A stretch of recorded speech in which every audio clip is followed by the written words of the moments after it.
Well, hello everyone, and welcome to lecture 4 now in the inorganic chemistry component of SE5014 chemical science. We are now halfway through my sort of mini lecture series, or my mini flash journey through the periodic table, and we come to group 14: carbon, silicon, germanium, tin, lead and flerovium. And we begin the lecture by highlighting our sort of standard caveat, which is that the final element in group 14, flerovium, is one of these artificial elements. It's an example of one of these super heavy elements that's found right at the bottom of the P block. It was verified in 2011 and the name was confirmed in 2012. And we will largely omit it from our discussions because we don't really know much about the element itself. It's only ever existed for seconds in very small amounts. This is an interesting group because we have a slow gradation from non-metallic through to largely metallic elements such as lead. We will focus the majority of our discussion on carbon and silicon today.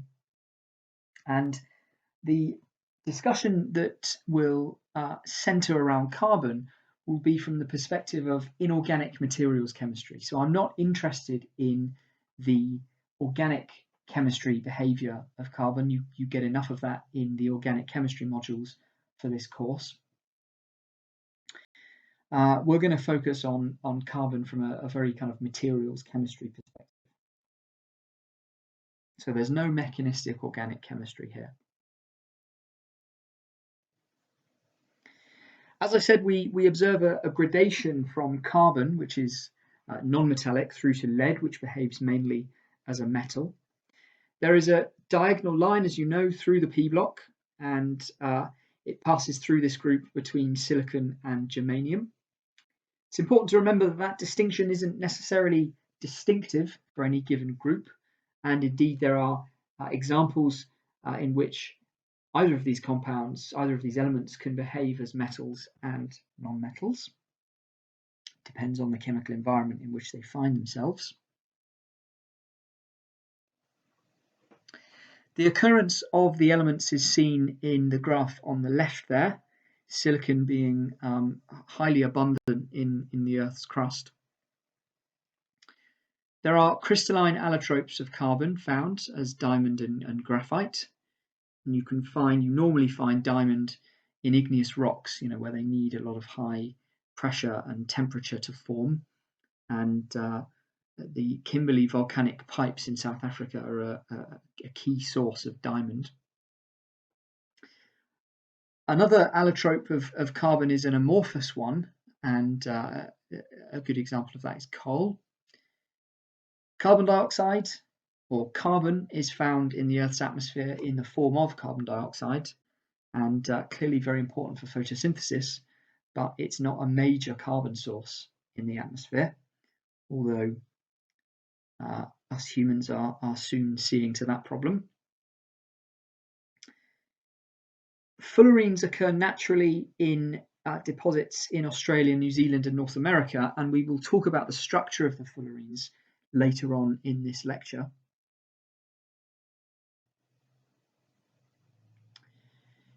Silicon doesn't occur by itself, but it does occur in a very high abundance in the Earth's crust as sand, quartz, rock crystal, agate and silicate minerals. Germanium is present in very low amounts in the Earth's crust, and it's found in zinc ores. Tin is found in its common ore as tin oxide, as cassiterite. And there are some important lead ores. Lead is less commercially important nowadays, but it was once used very heavily in plumbing.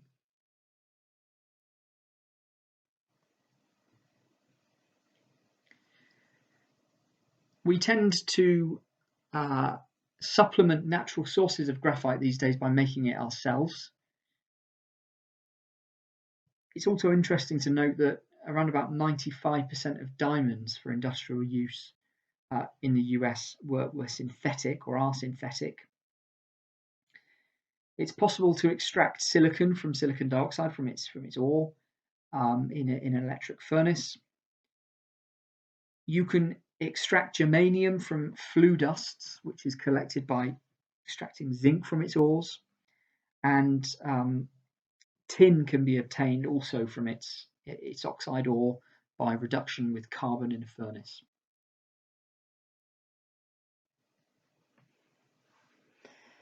Now, carbon is very heavily used, as you might imagine.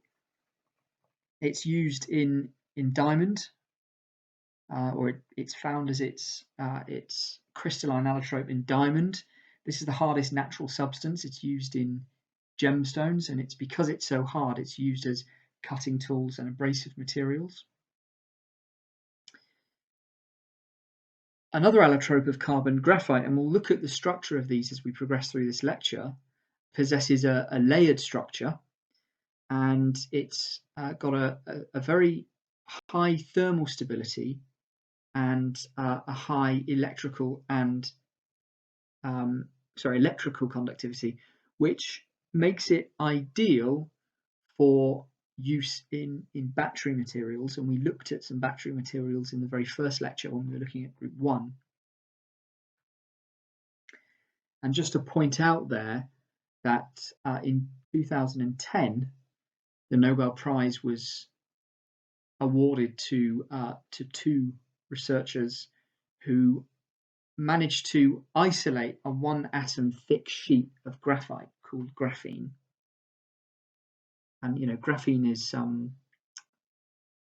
well, it's tipped to be the next big thing.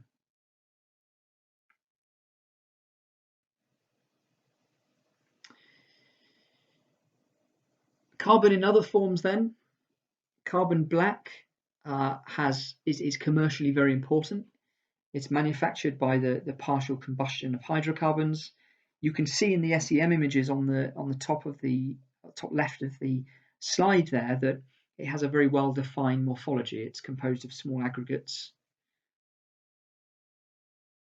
Charcoal, clearly a very important material. We make that by heating wood.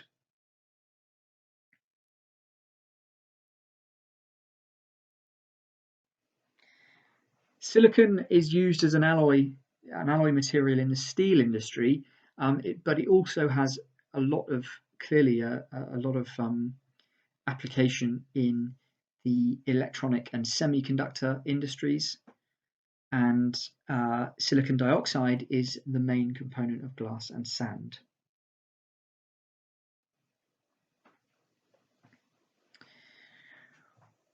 We tend to tin plate steel cans then. It's one of the major applications of tin to improve their corrosion resistance.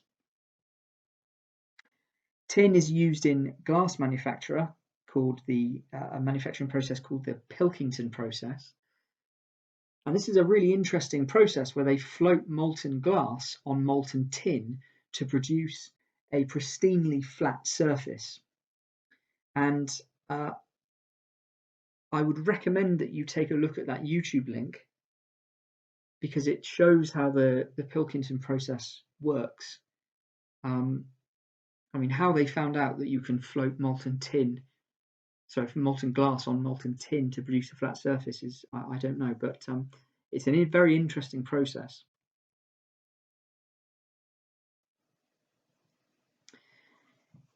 Lead is quite a soft metal. It was widely used in the plumbing industry, but that's diminished now because we now know that lead is a very toxic metal. For that reason, then, it's no longer used in fuels as an anti-knocking agent. And there's a wonderful story of a guy called Claire Cameron Patterson, who was a geochemist, a very successful geochemist, and was funded very heavily by the petrochemical industry. His research was funded by the petrochemical industry in the States. And he was interested in measuring the concentration of lead in fuel and later on the concentration of lead in the air. And he developed the first clean room, an ultra pure environment where you can measure very low concentrations of atoms and compounds in the air. And he realized that there was a significant concentration of lead in the air.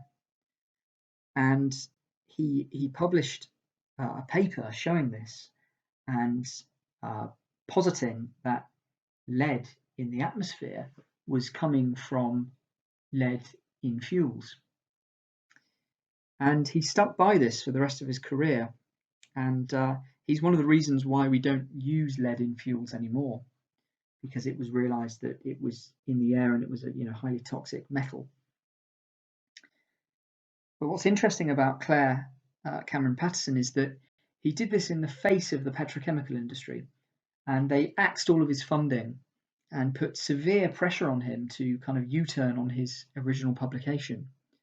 And it's a really interesting story, and I would urge anyone to read about him. He's a very interesting character.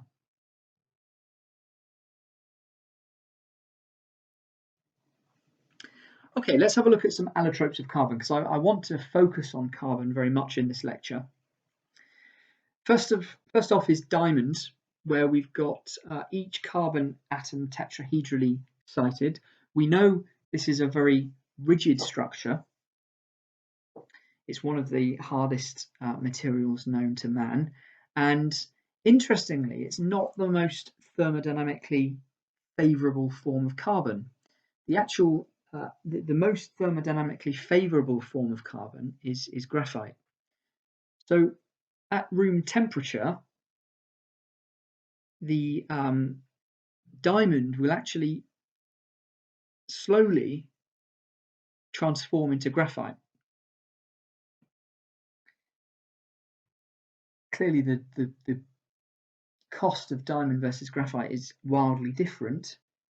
So why aren't we all buying graphite as engagement rings? Well, diamond converts into graphite very, very slowly. Look at the Gibbs energy change associated with the conversion of diamond into graphite, minus 2.9 kilojoules per mole. It's negative, so it's thermodynamically spontaneous, but it's very low, and it takes a long time to convert.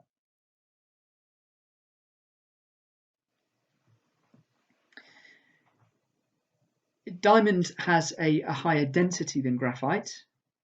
Diamond at about 3.51 grams per centimeter cubed, graphite at about 2.25 grams per centimeter cubed.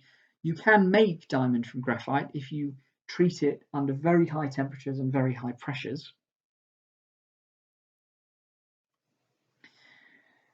Graphite then possesses this layered structure, and the interlayer carbon-carbon bond distances are about 142 picometers, and the distance between each layer is about 335 picometers. If you compare that to the covalent radius of carbon, which is about 77 picometers, then it indicates that the bonding present within each layer is truly covalent, but what holds each layer together in that sandwich structure is van der Waals forces. So you've got covalent bonding within each layer, bonding each carbon, but in between the layers, where the yellow lines are going through the structure on the right there, you've got weak van der Waals forces.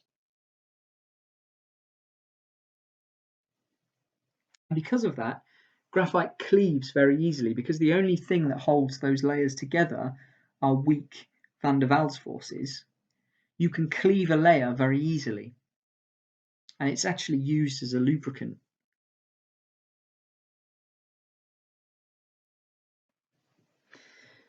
There are two kind of important structural forms of graphite. There's alpha graphite, in which you have this AB arrangement. You can see that A and B are offset there.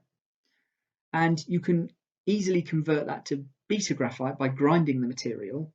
And you see you get this ABC type arrangement where 3 layers are offset.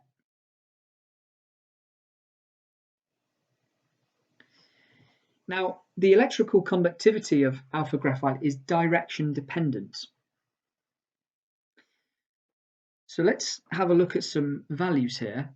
The electrical resistivity parallel to the layers is about 1.3 times 10 to the minus 5 ohm meters. Very small. A very low electrical resistivity or a very high conductivity. But that electrical resistivity shoots up in the direction that is perpendicular to the layers. And that goes up to about 1 ohm meter. So it has a very high electrical resistivity or a low conductivity in the direction parallel to the perpendicular to those layers. And we can have a look as to why that is. Well, each carbon atom within our graphene structure has 4 valence electrons and forms 3 sigma bonds with surrounding carbon atoms, and it leaves 1 electron free to participate in delocalized pi bonding.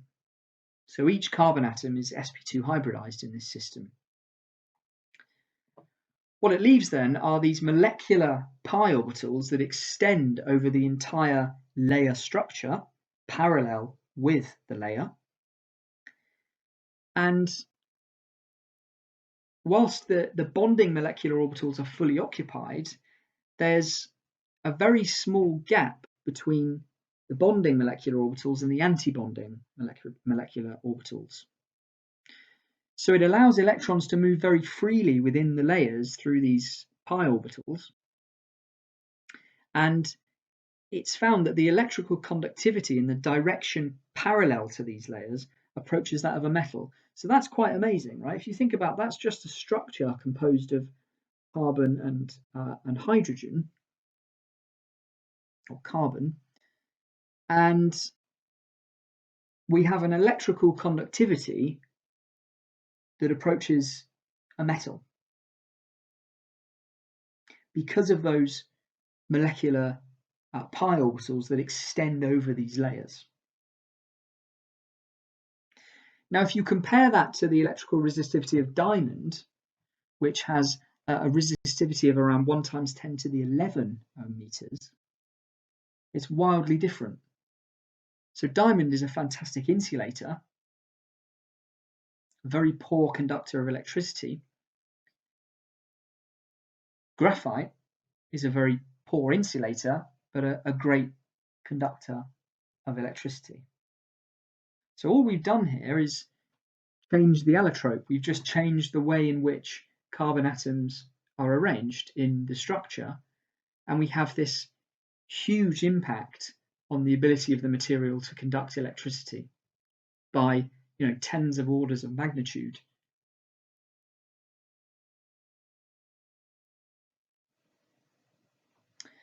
Now, an interesting thing that you can do with graphite is form these intercalation compounds. So we can actually insert various small metals into the gaps between each layer. And what happens is that those carbon layers move slightly farther apart, and our small metal comes in and penetrates and sits between the layers.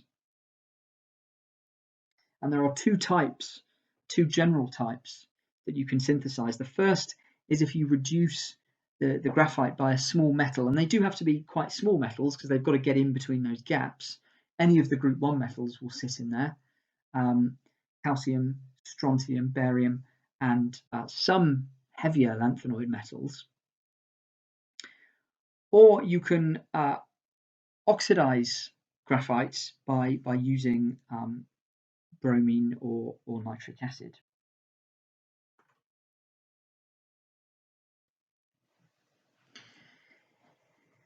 If you treat graphite with an excess of potassium, then you will yield a copper-coloured material that is found to have the formula K plus C8 minus.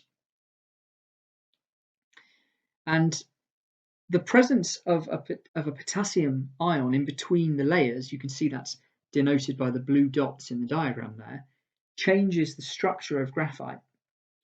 So those initially staggered layers now overlap and become eclipsed. That interlayer spacing increases from around about 330 picometers to 540 picometers. And those potassium ions will lie above and below the centers of alternate C6 rings.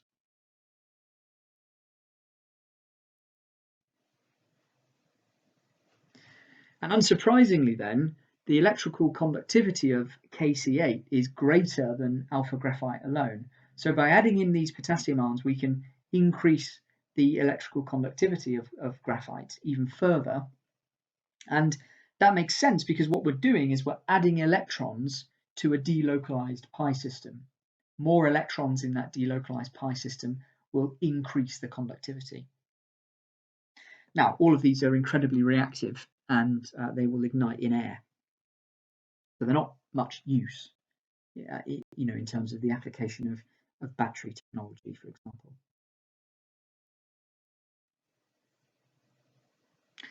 Now, another allotrope of carbon was first synthesized by Harry Kroto at the University of Sussex in 1985, and they subjected graphite to a laser radiation at temperatures greater than 10,000 Kelvin. What happens when you do that is you synthesize new allotropes of carbon, and they generated a whole family of molecules that they called the fullerenes. That I think the most famous would be the buckyball, the Buckminster fullerene. Now there are lots of synthetic routes to these things, but you can see they're quite pretty balls of carbon.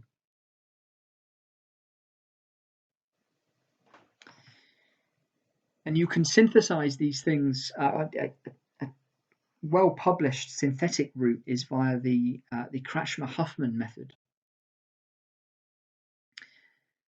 And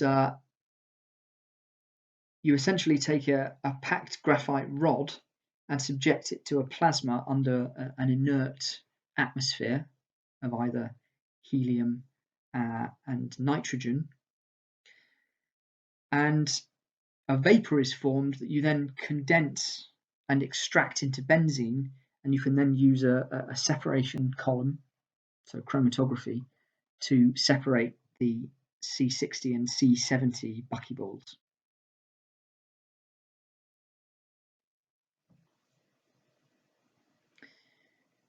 They are approximately spherical networks of atoms. They're all, you can see if you look closely, they're all connected via 5- and 6-membered rings. I think the crazy thing about them is that all carbon atoms are equivalent in that environment. So if you take a carbon NMR, even though it's an incredibly complex molecule, you take a carbon-13 NMR and you get one peak.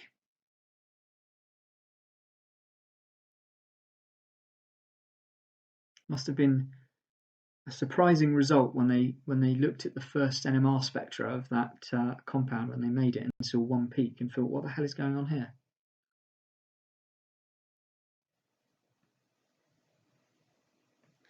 There are two types of carbon-carbon bond present in the buckyball. Those at the junctions of two hexagonal rings at about 139 picometers, and those between a hexagonal and a pentagonal ring at about 146 picometers. So that indicates the presence of localized double and single bonds. So not the same structure as graphite here. Look at the image on the bottom right that looks like a football. You can see the presence of localized double and single bonds.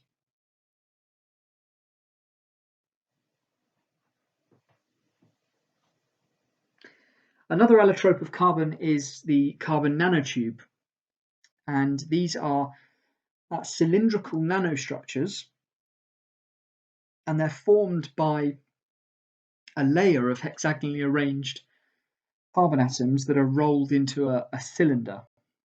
Now, the walls of these things are 1 atom thick sheets of carbon, so it's basically rolled graphene, and all carbon atoms in this system are sp2 hybridized. So you've got that delocalized pi system, which makes them very good conductors of electricity.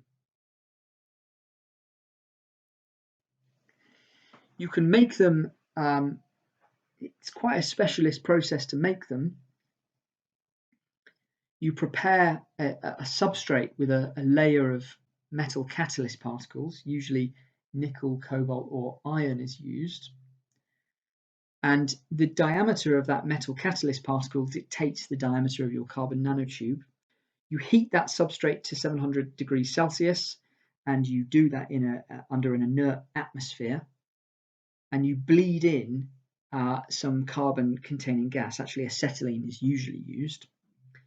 And that carbon-containing gas is broken apart and it builds on that metal catalyst. It's transported to the edge of the metal catalyst, and the tubes grow upwards.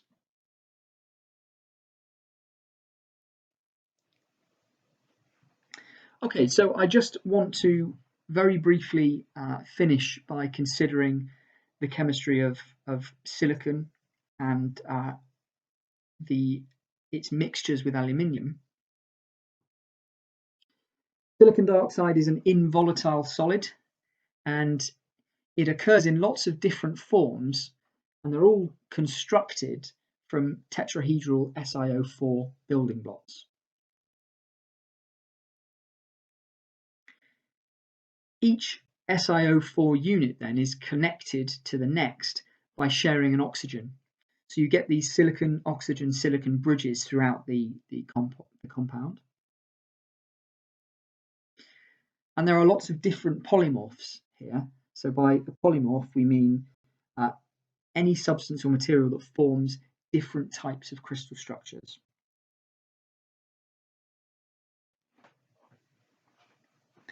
There are 3 polymorphs at atmospheric pressure. Each of these is stable, but has a low temperature and a high temperature modification. Each polymorph is unique. So you can see an example of one there. Alpha quartz has an interlinked helical chain structure.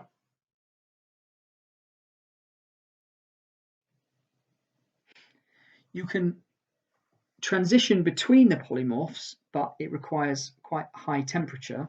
So if you look there at the example I just gave of alpha quartz, you can transform that into beta quartz, but it requires quite high temperatures, 846 Kelvin, and it tends to just revert back to alpha quartz.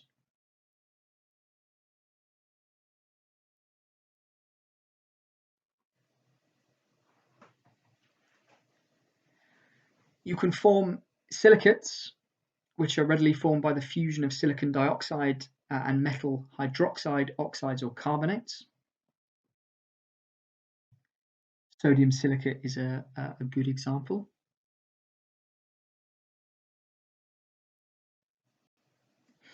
And I show you there some examples of some of the interesting structures that silicates can make.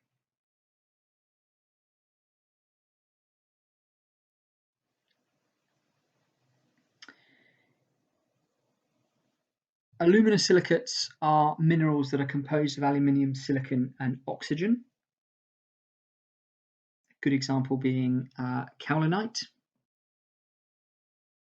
So they have these octahedral sheets which are composed of Al2O3 units, and these tetrahedral sheets that are composed of SiO4 units.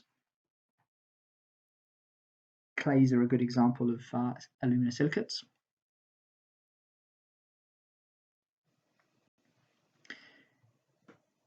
Zeolites are an interesting class of aluminosilicates, and they're used.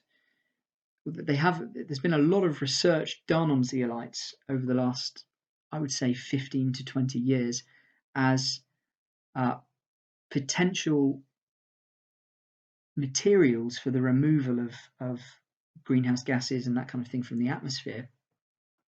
And they have these large cavities within the crystal structure. So you can see the structure I show you on the right there has a large cavity in the middle.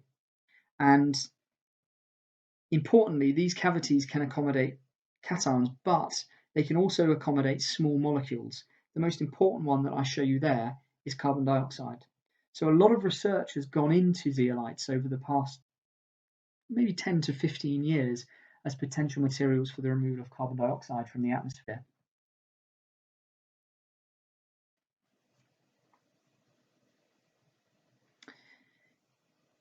They're also used as molecular sieves because they take up water, and you can vary the ratio of aluminium to silicon to render them hydrophilic, which means they like water, and they will then absorb water. If you have the silicon-rich system, then they tend to be hydrophobic.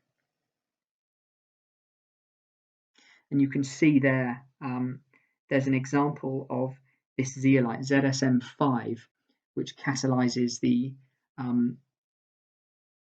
conversion of methanol to hydrocarbons for use in motor fuels.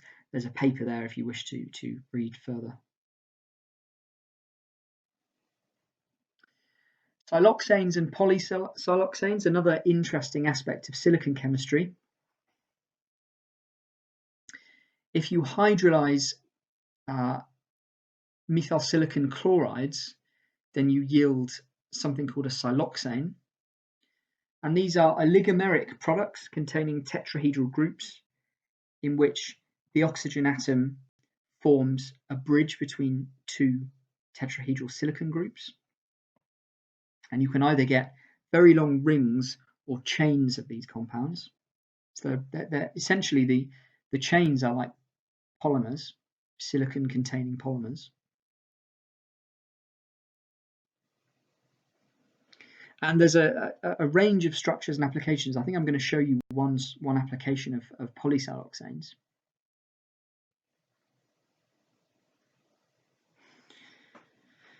One potential application is in generating nanostructures on a surface. So this has very important applications in the electronics industry. So you can take a master material with the nanotopography that you want to create and mold that via a siloxane called polydimethyl siloxane.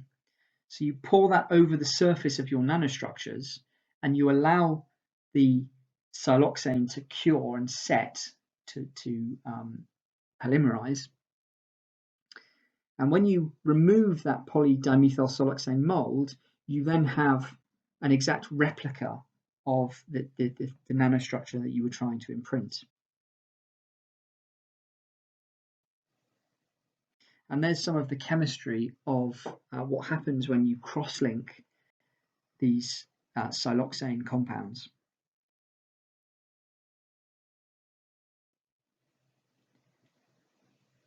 Finally, they are used in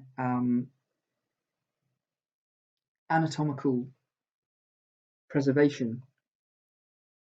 There was a medic called Gunther von Hagens, and he was on the television a lot when I was a child. And he would do crazy things like take dead bodies and dissect them live on television. I think he's dead now, but he came up with this anatomical preservation technique where you could use a siloxane, cross-link it, and you could show, for example, the structure of veins around the head and face. Okay, there are some practice questions for you there. I will leave this lecture there. Thank you very much.